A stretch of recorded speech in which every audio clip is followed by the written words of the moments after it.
Now, let's start testing this thing, see if there's anything obviously bad on here. I'll look at the main power devices first and see if anything shows as being a bit dodgy. I don't even know what the pinouts are on these, I've absolutely no idea. I'm just going to fumble my way through and see what if I find anything that looks weird. As long as I get gyro junctions everywhere, I'm happy. 5.7. Short. Is that a MOSFET? I don't know, that's suspicious. First one's already suspicious. Next one. It's got a junction.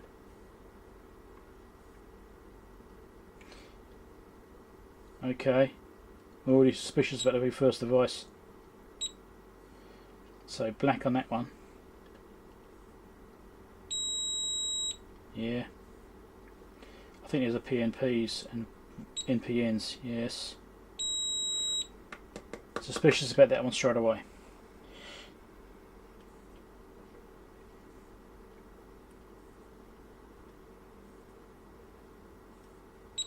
Half is trying to figure out what the pinouts actually are. Okay.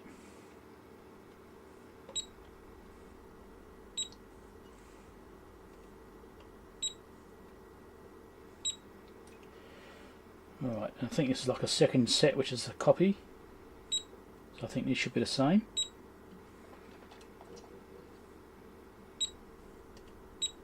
Alright, so the larger devices look okay. It's this one again. Junction. Junction. So yeah, this one's doing the same as that one. That's different. Okay. That's concerning. Could be a blown device. I mean, I was suspecting it as be a blown output device because the fault description on the eBay listing was that it's doing 115 volts or negative 115 volts output all the time. So that made me think, hey, there's probably a shorted output device. Might be that one.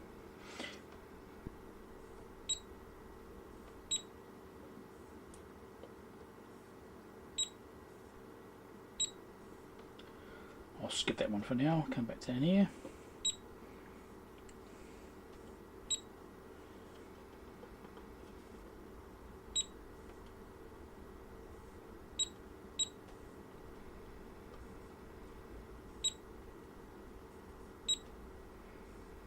Okay.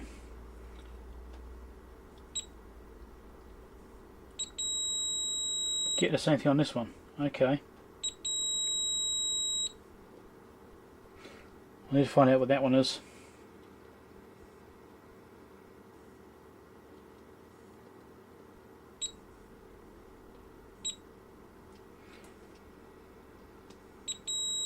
It's doing the same. Okay. Let's mark these as suspicious ones. So that on there. I don't know if it's bad or not, but I'm suspicious. That on there. And that on there, wasn't it? Let's double check. No. That one. Yeah. Different pins. Okay. Those pins there. And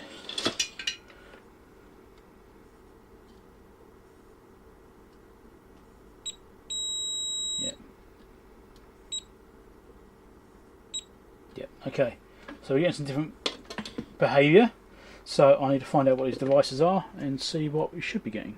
Okay, this is Q24 and Q25. According to the circuit diagram, 2 pins of each are connected together, so those are fine, those are not bad. This one is Q10. Q10 is negative 150 volt supply system, so it links to negative 150 volt, so that could explain the negative output, that transistor there. So that's likely that's the one which is bad. So I'm going to unmark these ones as being bad because they're obviously not bad. But this one here I'm suspicious of. I need to find out more information about that one. Not measuring as it should. So Q10 is an NJE 350. Now that number's familiar to me. I'm suspecting I might actually have some here. Now they are available on DigiKey, so I'll probably just buy some anyway. But I've got a feeling I might already have some somewhere.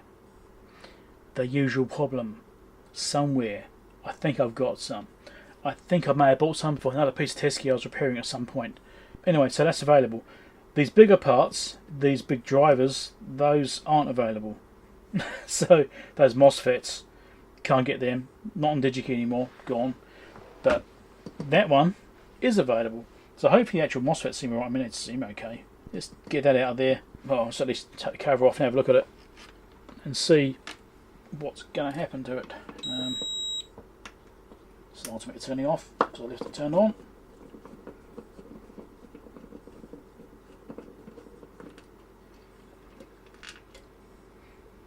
Let's double check what the part is actually called, just in case it isn't the same. It's really small fake print. Yep, 350. Now something else to see as well, there's actually a diode here across it as well. It could also be that which is gone. It's possible. I think the only way to really know for sure is to desolder one of those parts. I need to look at this a bit more detail because it may not even be that part, it might be the diode. Could be the diode, it'd be better. So I lifted the diode, short was still there. I lifted the legs of the Q10. Let's check it again. Yep, the actual device is actually shorted. That's across the legs of the device. So yep, Q10 is dead. Confirmed. Well, I've put it basically back together, not completely back together. I want to do a smoke test on it. That transistor which is blown, I've left it in place but disconnected. I've taken the leads off it, lifted the legs up. Right, so it's no longer in circuit.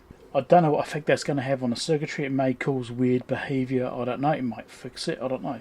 But right now I just want to do a test and see what's going on with it after all the work I've done. We might get magic smoke, don't know. Might get hot spots. I'm going to get the thermal camera out. I should do that right now actually before I forget. Get it powered up. And hopefully nothing goes horribly wrong. I don't have that transistor in stock. I've ordered some.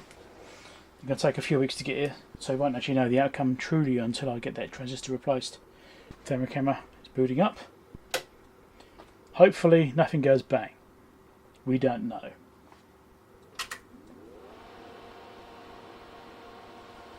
If I see anything getting horrendously hot, I'll stop.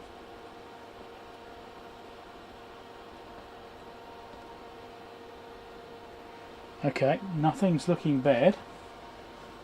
The LT1055, which is running quite warm over there, still suspicious about that. 50 degrees already. Those resistors are still getting hot, as they would be. The fan is running now. The fan works. It's nice and smooth sounding, almost like it's never been used. Funny that.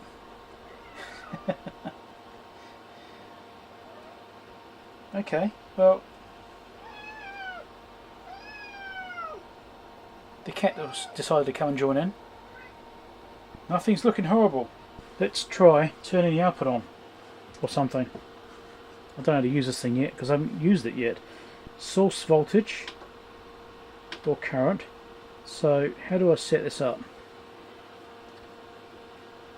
Okay, that works at least. So let's do 1 volt. Enable. Again 6.6. Okay. So it's way out of whack. And it's still there. It hasn't gone away when I turn it back off again. Compliance. I don't know how to use this thing yet. 10 milliamps. Yeah, okay.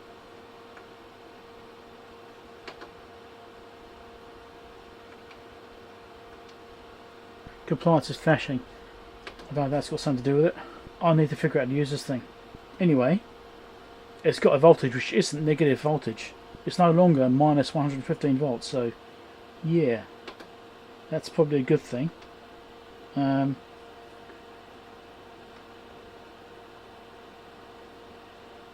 milliamps.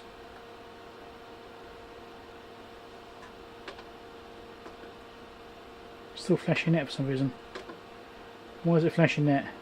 I might have to have a play with this and figure out how to use it. 2 hours later. So I'm playing with different voltage outputs and I'm constantly getting something different here. Basically getting 12 volts right now. I've got negative 10. I'm getting this compliance thing flashing. I've tried setting different currents on here, makes no difference. I also tried going positive 10 on the voltage, and going positive instead. Again, makes no difference. Could do like a 10 there. Let's do a nice round 10 there. Into that. No difference. Upper voltage is always the same. So there's something not right here. It's set to local sensing. Local sensing, so it means I don't have to use the sensing on the rear. So that should be fine. But we're getting that 12 volts out. Yeah, I don't know. It's 0 volts. 0 volts on. I'll do 0 volts. Now I'm actually getting 0 volts. That's something, that's new. Okay, that's new. Haven't got that before. Okay, let's try and do 500 nanoamps, maybe. I don't know.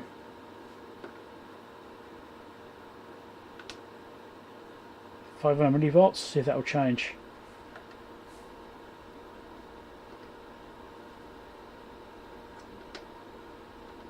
Hasn't changed. See, that's gone to 6 volts now. So there's something happening. This off low, I don't know what that is. I'm guessing that's something to do with what's going on. Increasing the current, you see the voltage there changing. 100 nanoamps. Microamp. So now the currents come right up. 10 microamps. The voltage has come up there. Yeah, there we go. So if I go through each range, that's changing. Okay, that's what's going on.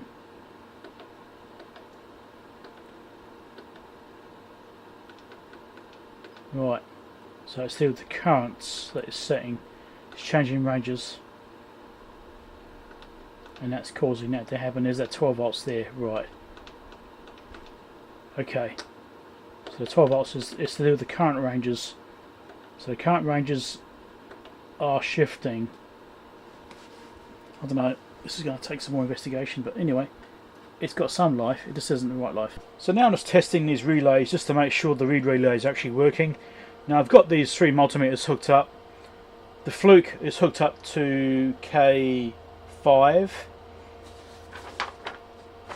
which is a relay just down here. I'll show you a bit closer.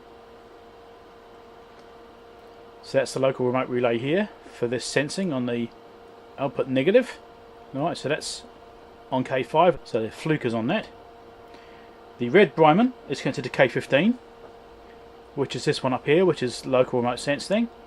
Right, these are all local remote switching, but that's on K15. And the blue Bryman is on K3, which is this one just here.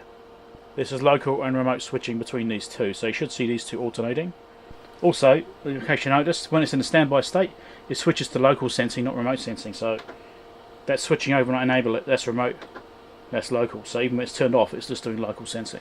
So now I'm going to measure K6, which is one of the voltage range switches, which is the one which had the burnt out resistor on it. R14 is resistor burnt out, which I replaced at 2.77k, which had 75 ohms in there for some reason. I don't know. There's K6, which is what I'm currently hooked up to with the Fluke multimeter over there. So that's the path there, so I'm going to check that contact resistance there as well. So you can see we've got 0.2 ohms there. If I change ranges on here, I'll zoom out slightly so you can see what I'm talking about. So enable the output.